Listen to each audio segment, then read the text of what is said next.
Salmo 149? Estamos quase. Estamos quase no último salmo e ainda entre os aleluias. Este é um novo cântico, evidentemente destinado à nova criação e aos homens que têm novo coração. É um cântico que pode ser cantado na vinda do Senhor, quando a nova dispensação trará derrota ao perverso e honra a todos os santos. O tom é extremamente jubiloso e exultante. Por toda a sua extensão, ouve-se a batida dos pés de donzelas dançando, marcando o tempo do tamborim e da harpa. Charles Haddon Spurgeon. Versículo 1. Cantai ao Senhor um novo cântico. Entre as nossas inovações deveria haver novos cânticos. Infelizmente, os homens são mais entusiastas de novas queixas do que de novos salmos. Nossos novos cânticos deveriam ser idealizados em honra a Jeová. De fato, todos os nossos mais recentes pensamentos deveriam inclinar-se para ser favoráveis a Ele. Charles Haddon Spurgeon. Um novo cântico. O homem idoso tem um cântico antigo, o novo homem tem um novo cântico. O Antigo Testamento é um cântico mais velho, o Novo Testamento é um novo cântico. Aquele que ama coisas terrenas canta um cântico antigo. Que aquele que deseja cantar um novo cântico ame aquilo que procede da eternidade. O amor em si é novo e eterno. Portanto, é sempre novo porque nunca envelhece. Agostinho de Hipona. Versículo 4. Porque o Senhor se agrada do seu povo. Mas por que o Senhor se agrada deles? Há algo neles de si mesmos que Deus pode considerar com complacência e deleite? Não. Eles sabem e sentem que não têm pretensões deste tipo.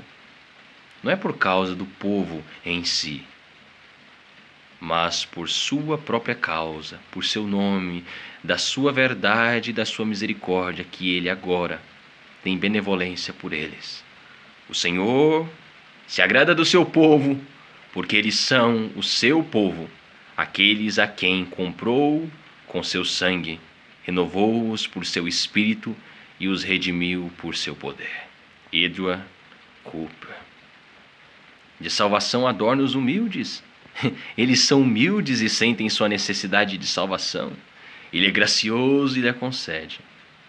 Eles lamentam sua deformidade e Ele coloca uma perfeição sobre eles, beleza de variedade mais seleta. Ele os salva santificando-os e assim eles vestem a beleza da santidade e a beleza de uma alegria que irrompe da salvação plena.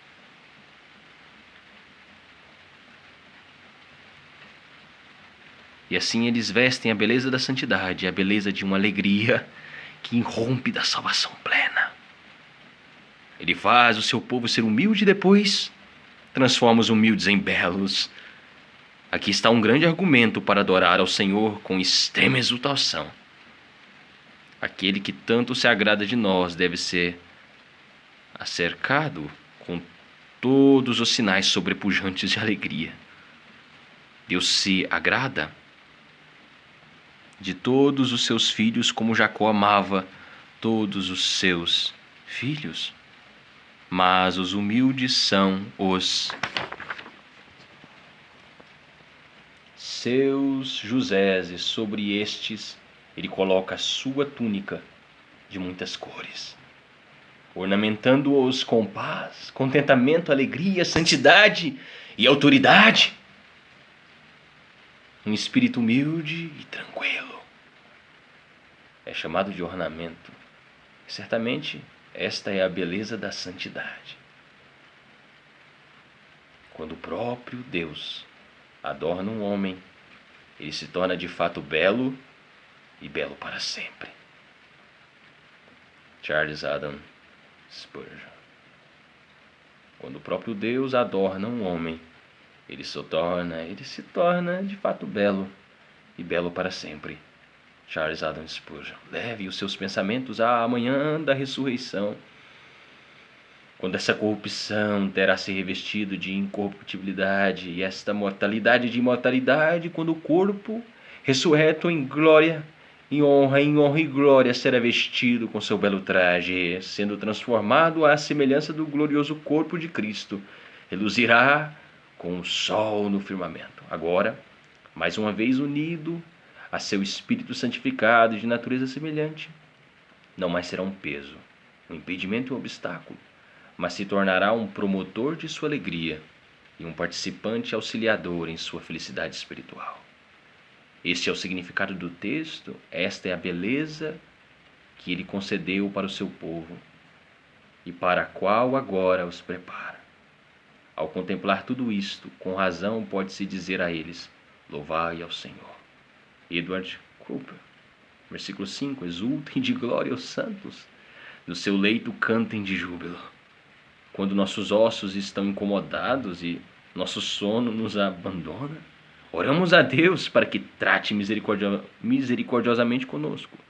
Mas quando nossas doenças são curadas, não voltamos para dar graças, sendo rapidamente dominados por fardos e certezas. William Blows. William. De glória aos santos, eles descansarão de seus labores em glória, mas não de seus louvores. Robert Bellarmine. Este versículo tem sido cumprido em crises solenes da vida santificada, em leitos de morte, em cadafalsos e estacas. Alegria e glória foram suscitadas nos corações das fiéis testemunhas de Cristo. Thomas Leblanc. Versículo 6. Nos seus lábios estejam os altos louvores de Deus, nas suas mãos, espada de dois gumes. A palavra de Deus é sempre pontiaguda. Para onde quer que a voltemos, ela golpeia a falsidade e a perversidade com golpes mortais.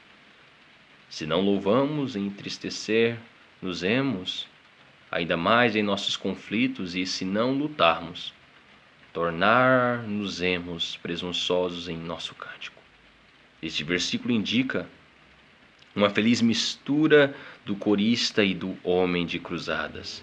Observe como cada aspecto do cristão é categórico. Se ele canta, são altos louvores e louvores do seu ser profundo, como no original. E se ele luta, é com a espada, e a espada que é de dois gumes. O Deus vivo confere vida vigorosa àqueles que confiam nele. Eles não são de tonalidade neutra. Os homens os ouvem e os sentem. O espírito deles é calmo. Mas nessa quietude habita o trovão de uma força irresistível. Quando os homens piedosos entram em batalha contra os poderes do mal, cada conflito é alto louvor ao Deus da bondade. Até mesmo o tumulto de nossa guerra santa é uma parte da música de nossa vida. Charles Adam Spurgeon. Os Ironsides, oficiais da cavalaria de Cromwell, eram ironicamente chamados de cantores de salmos, mas os cantores de salmos do Senhor são sempre oficiais da cavalaria. Aquele que tem um novo cântico em seus lábios é sempre mais forte, tanto para sofrer e para trabalhar, do que o homem que tem espírito emudecido e um coração sem hinos. Quando ele canta em seu trabalho, ele fará mais e o executará melhor do que seria sem o seu cântico. Logo, não precisamos nos surpreender com o fato de que, por toda a sua história, a Igreja do Senhor trafegou pela linhagem da música. William Taylor. Os altos louvores de Deus, eu confesso considerar os altos louvores de Deus oferecidos pelos homens como realização do homem, são algo pobre e insignificante.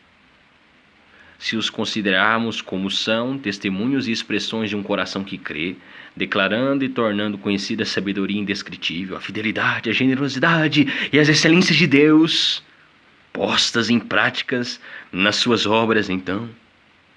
Nesta concepção, as Escrituras declaram que o coração de Deus é tomado de desejo destes altos louvores, que se dispõe a dar o céu, a terra, dar a si mesmo, dar-se a si mesmo e seu filho a pobres homens, para ter os louvores de seus corações, mãos e línguas, e considerar-se abundantemente satisfeito. Portanto, quando seu povo fala o bem de seu nome, eles falam dele no dialeto das notas dos anjos, os altos louvores de Deus. Versículo 8: para meter os seus reis em cadeias. Paulo cativou Agripa. A palavra o prendeu como a um prisioneiro e o fez confessar contra si mesmo diante de Festo. Por pouco me persuades a me fazer cristão. Verificou-se então aquilo que fora profetizado: os seus reis em cadeias e os seus nobres em grilhões de ferro. Oh, a majestade e a força da palavra. Henry Smith. Pompeu costumava dizer que, com uma batida de seu pé, poderia erguer toda a Itália nos braços. Os homens poderosos do mundo podem ter nações, reinos e povos ao seu comando, mas Deus é ainda mais poderoso do que todos eles. Se ele de fato se levanta, todos eles se esvoaçarão diante dele. E se ele decidir agriolhar príncipe, certamente isto será plenamente concretizado, e carne alguma poderá eliminar seus ferrolhos novamente. Stephen Gosson. Versículo 9. Para executar contra eles a sentença escrita. Como nação, Israel tinha esta tarefa e a executou, e alegrou-se no Deus que concedeu sucesso aos seus braços. Nós louvamos nosso Deus de outra forma. Não somos executores de justiça, mas arautos da misericórdia. Seria algo triste se qualquer pessoa usasse este texto incorretamente e, se algum cristão guerreiro fosse levado a fazê-lo, nós o lembraríamos que a execução não deve ir além da sentença e do mandato, e não recebemos qualquer mandato de execução contra nossos companheiros. Charles Haddon Spurgeon. O que será honra para todos os santos? Muitos se convertem pela morte piedosa dos bons homens, como o próprio centurião, que ordenou e assistiu à crucificação de Cristo e após a sua morte irrompeu em testemunho dele. Verdadeiramente este era o Filho de Deus. Da mesma maneira, há os que xingam, injuriam, amaldiçoam, condenam, perseguem, executam piedosos e, quando tais homens passam a purgação da morte, falam de outro modo sobre esses piedosos e confessam que eram sinceros e fiéis servos de Deus. Thomas Fuller. Ai, Deus é bom, tem tulipas em tudo dá graças, e se Deus quiser amanhã, Salmo 150. Em tudo dá graças, enfim, give thanks, Tenha todos uma ótima noite. Amém.